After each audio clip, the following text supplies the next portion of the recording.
い。今日は寝ません。テレビアニメ鬼滅の刃、遊郭編10話。なんてことをしてくれたんだ UFO テーブル。言いたいことが多すぎて、どうせだから聞いていってください。あのさ、神回とかやばいとかいう言葉で片付けられないです。でもアニメを見ているときは、やばいとか、何々とか、そんな言葉しか出てこないんです。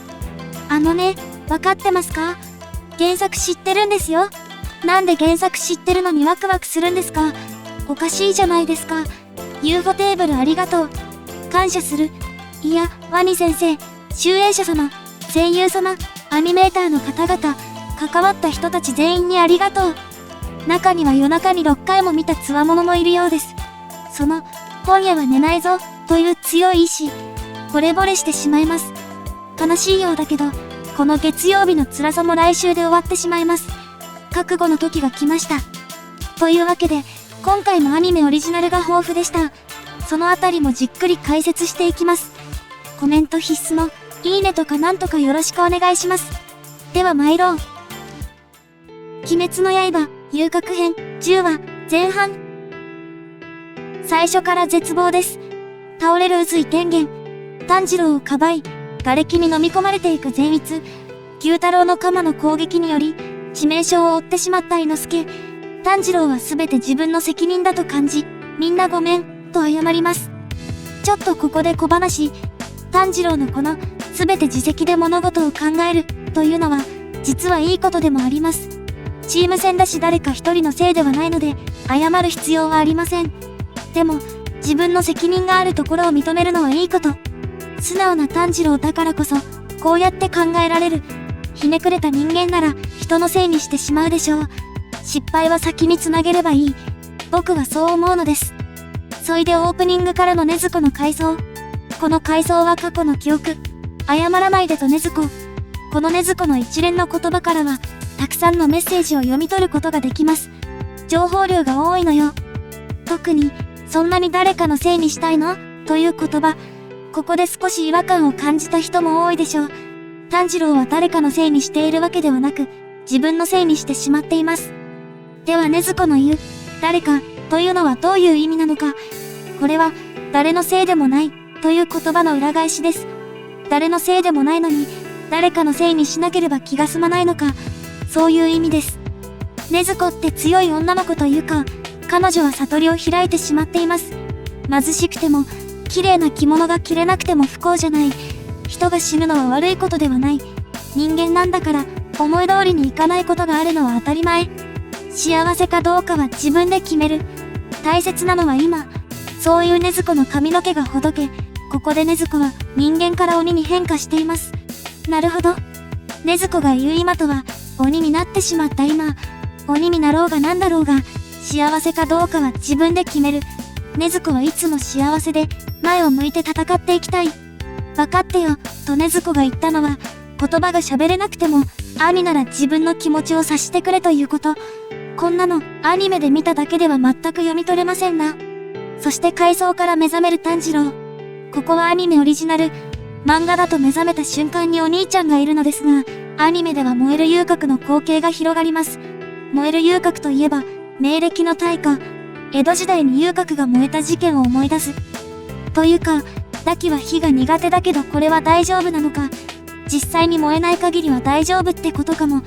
で、この牛太郎の登場よ。ホラーなんです。初見ならビビるでしょ。初見の気持ちになってみたい。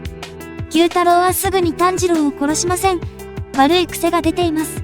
わざわざ状況を説明し、炭治郎をさらに絶望に追い込もうとする牛太郎。胸を貫かれ、出血多量の伊之助。瓦礫の下でもぞもぞする善逸。これは泣く。そして倒れている宇髄天元。牛太郎は禰豆子を鬼だと気づき、炭治郎は牛太郎がなぜ自分を殺さないのか疑問に思う。ここのシーンで炭治郎が刀と手を布で縛っているのが映ります。実は漫画では包帯が取れちゃっているのですが、あれは可愛いミスだったっぽい。炭治郎は疲労と落下のダメージで刀を握るだけの握力が戻っていません。今刀を振っても首は切れない。炭治郎の時間稼ぎが始まります。禰豆子を妹だと言い、抵抗する様子を見せない炭治郎。禰豆子が妹だということで、牛太郎はさらに炭治郎を罵ります。牛太郎はダキを守れる強い自分を誇りに思い、妹を守れない炭治郎をみっともないと言います。どんどん牛太郎の中での炭治郎みっともないレベルが上がっていきます。炭治郎の指を折る牛太郎。ひひ、ポキッ、じゃないよ。これは痛い。皆さんもやってみてください。痛いです。声を上げない炭治郎。さすが長男。頭をベシベシと叩いたり、髪を掴んで頭を振ったり、アニメだとリアリティが増して辛くなります。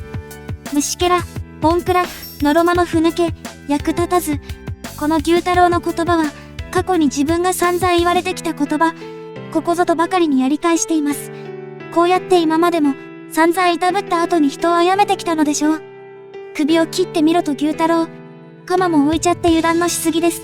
そして、ここからが原作とは違うアニメオリジナル。原作では炭治郎がこの場所でうつむき、次の流れに入っていきます。しかしアニメでは、炭治郎が木箱を持って一旦逃げる流れになります。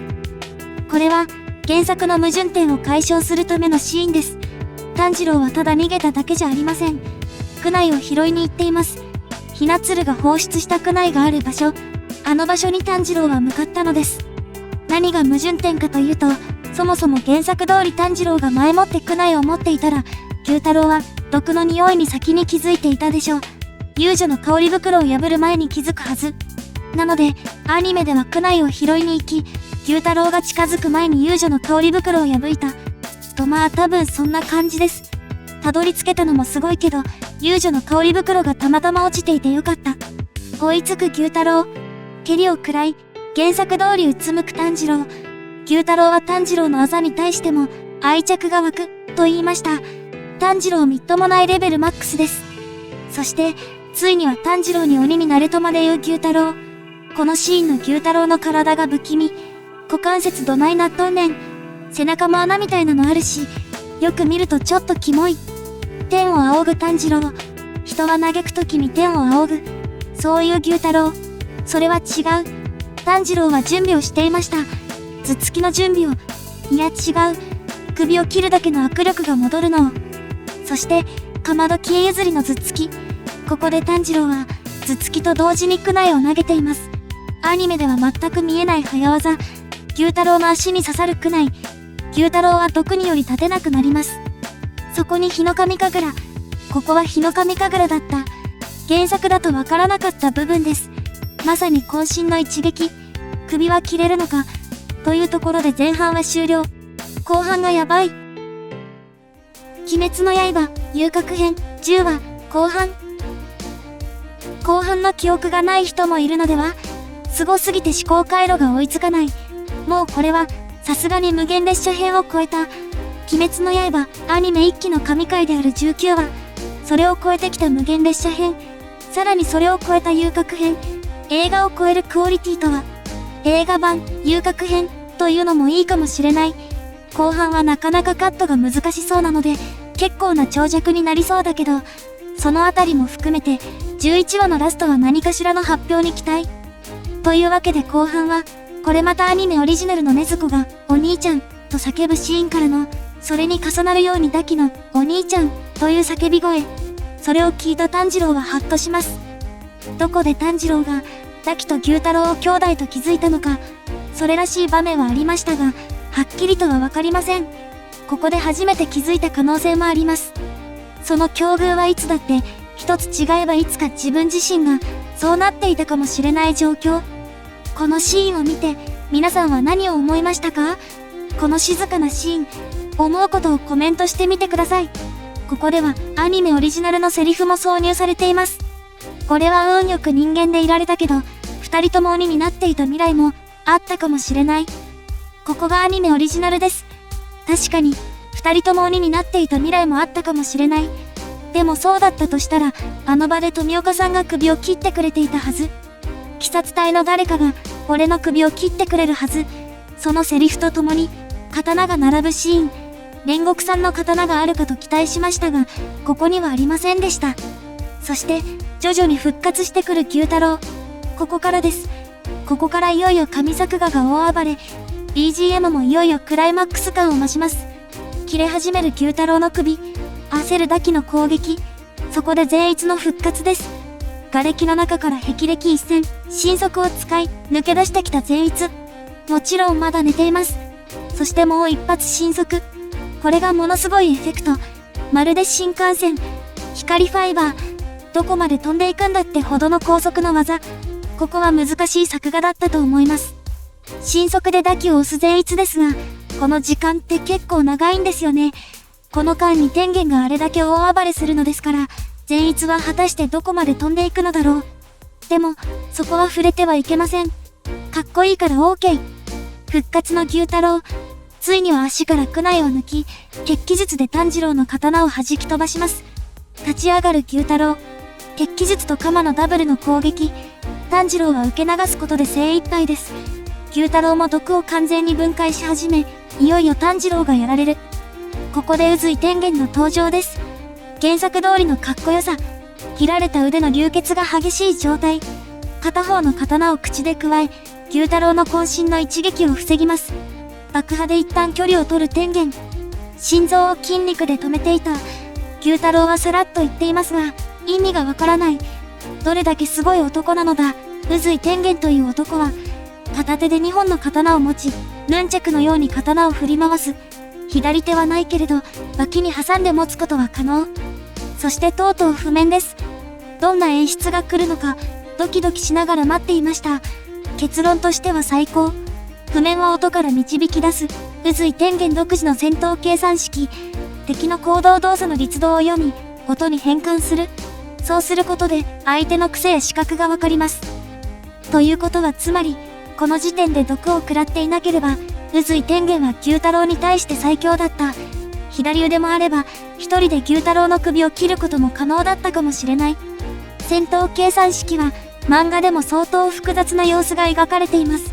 アニメでは、1、3、7といった音がつながる数式が描かれ、天元は数字を叫びながら前に進んでいきます。実際に天元が場の音を聞き分け、それを元に戦術を組んでいる様子がわかります。毒の回った体では攻撃を裁くのが限界。漫画では天元についてそう書かれていましたが、アニメでの戦いを見るとそうも思えなくなってくる。めちゃくちゃ派手に動き回る天元。ここは漫画では一瞬で終わるシーンですが、アニメではオリジナルのセリフも挿入され、壮大なスケール感に。牛太郎の攻撃を、汚い歌、と表現した天元。ここが譜面の説明の、歌に合いの手を入れるが如く、という部分をわかりやすくしています。テンポよく合いの手を入れていく天元。まるで音ゲーです。そして激しさを増す戦い。距離感が壮大すぎる。この壮大さが、善逸の神速との距離感を合わせている。もうこれは人間の戦いじゃない。ドラゴンボールです。これは、本気の牛太郎に対し、攻撃をすべてさばいている天元。片手で爆薬を出しながらのこの剣技。やばい。そして作画もやばすぎる。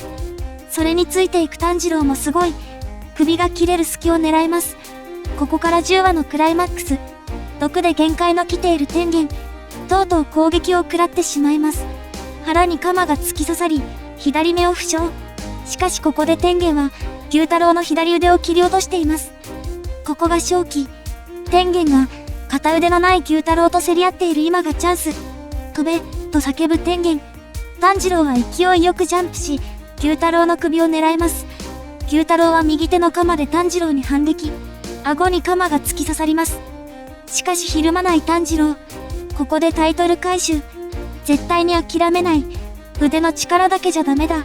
全身の力で切るんだ。頭のてっぺんからつま先まで使い、体中の痛みはすべて忘れろ。食らいつけ。渾身の一撃じゃ足りない。その100倍の力をひねり出せ。あざの発言。すごい演出。肌が焼けるようにあざの形が変わり、髪はまるで燃える炎のように揺れています。あざの発言による握力向上。いよいよ切れ始める牛太郎の首。自分の首が切られても、ダキの首を守れば大丈夫。牛太郎はここでダキの操作に集中しています。そして場面は、善逸とダキの戦いへ移ります。ひたすら続いている善逸の神速。一体どこまで飛んでいくのでしょう。そこに現れたのが伊之助です。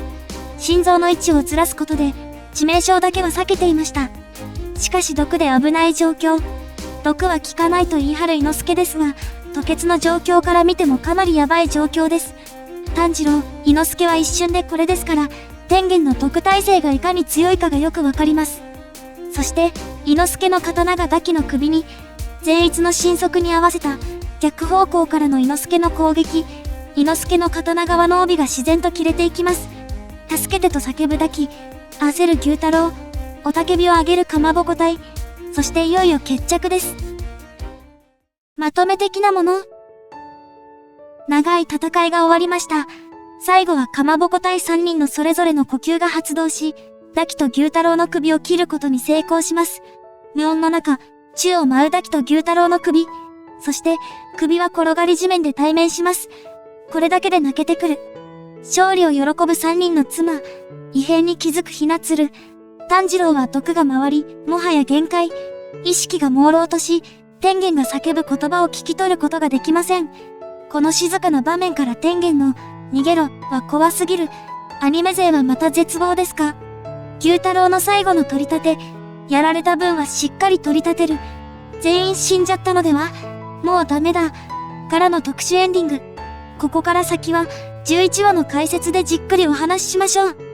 というわけで、アニメ10話は過去最高の神回、神作画となりました。まさか映画を超えてくるとは、次回も神回は確定しています。今回はバトルでの神回、次回は感動の神回、待ち遠しいけど終わってしまう。いよいよ最終話です。皆さんのアニメ10話の感想、11話の期待度など、コメント欄で表現していってください。鬼滅ロスは近い。ということで今回の記事は以上です。それではまた。